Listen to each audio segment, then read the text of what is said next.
Good evening. America came under attack today from international terrorists on a scale that made it more an act of war. The centre of New York is still smouldering, with America's two tallest buildings in ruins. Terrorists also struck with remarkable ease at the heart of America's defence, the Pentagon. Also in Washington, other government buildings, symbols of American power, were emptied as the terror spread. Air traffic is paralysed. Coast to coast, all key installations are on high alert. And amid the nightmare, the only estimate of fatalities is that they could run into many thousands. Out of the blue, at 9:15 this morning, New York time, a hijacked airliner carrying dozens of passengers flew straight into the World Trade Center's North Tower with devastating effect. 18 minutes later, a second attack. Another hijacked jet struck the Trade Center's twin South Tower, exploding in a huge fireball. Next, it was the turn of Washington and the Pentagon, the nerve center of America's military.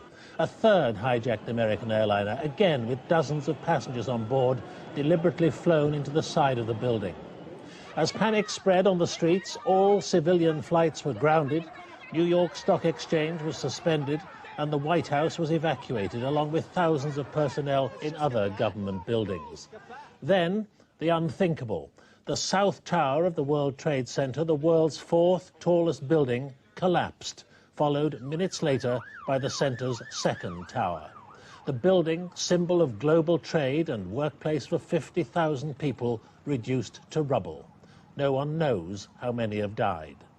A fourth hijacked plane crashed later in Pennsylvania. 45 people were on board. There were no survivors.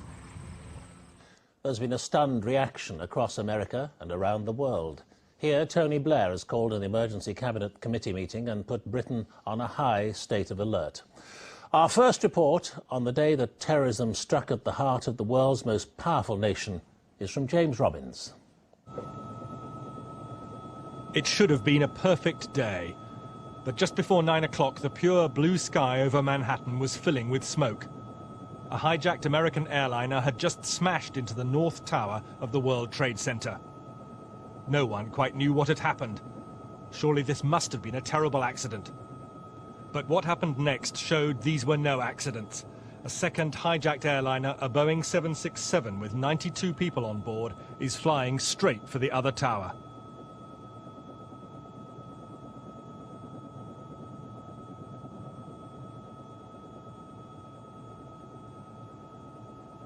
By now, many hundreds of people must already have been dead, and the unfolding disaster could be seen all around New York. Another one. Taking a look. Oh my God! Oh, Jesus! Oh my God! My own eye. Just went in. Must be a car. Oh my God! Another plane just went in. At that time, there would have been about 10,000 people in each tower of the World Trade Center, many thousands more in the Wall Street financial district all around. Those who could were running for their lives.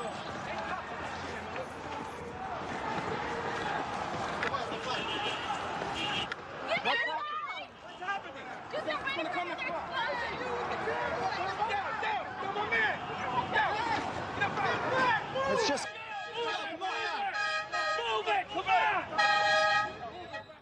I was just standing here watching the World Trade Center after the first plane hit. I just saw a second plane come in from the south and hit the South Tower halfway between the bottom and the top of the tower. It's got to be a terrorist attack. I can't tell you anything more than that. I saw the plane hit the building.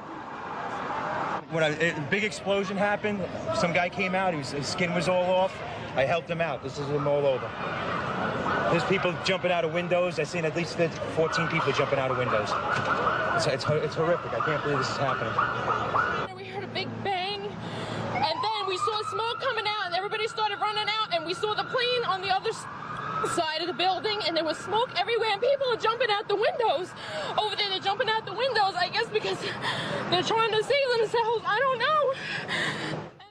But it wasn't only New York and America's financial heart which was under attack. Now it was the nation's capital, too. In Washington, the Pentagon was hit, headquarters for the armed forces of the world's superpower.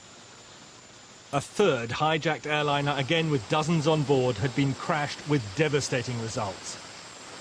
By now, smoke was billowing around Capitol Hill, and the White House was being evacuated. People were talking of a new Pearl Harbor, someone declaring war on the United States.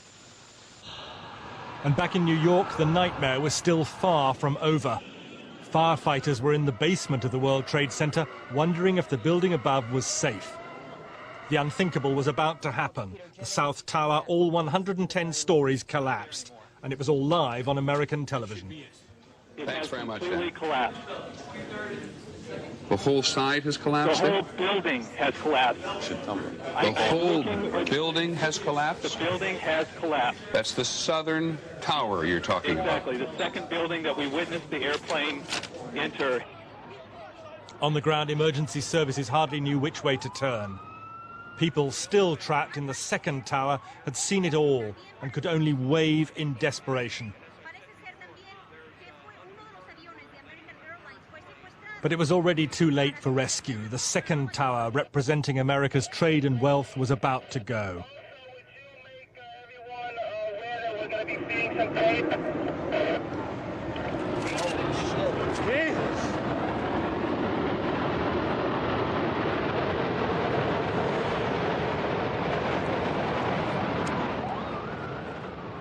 The Twin Towers, which took 7 years to build, had been utterly destroyed in a single morning. The Manhattan skyline and countless lives devastated.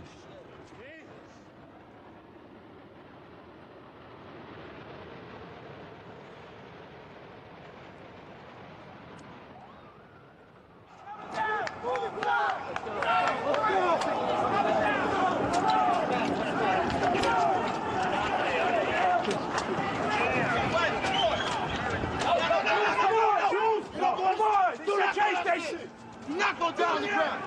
You will get trapped. You will get trapped. Don't go.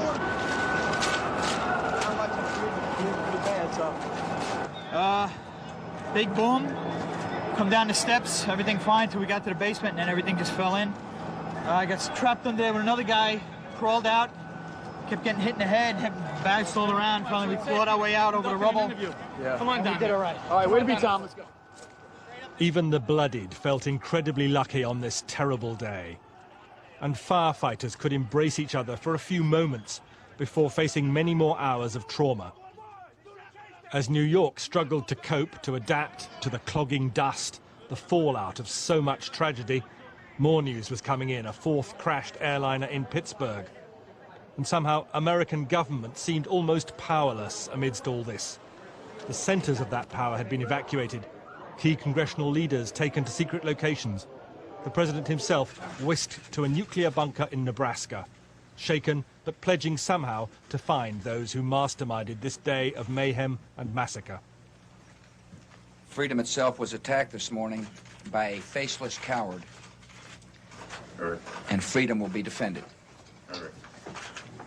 I want to reassure the American people that the full resources of the federal government are working to assist local authorities to save lives and to help the victims of these attacks.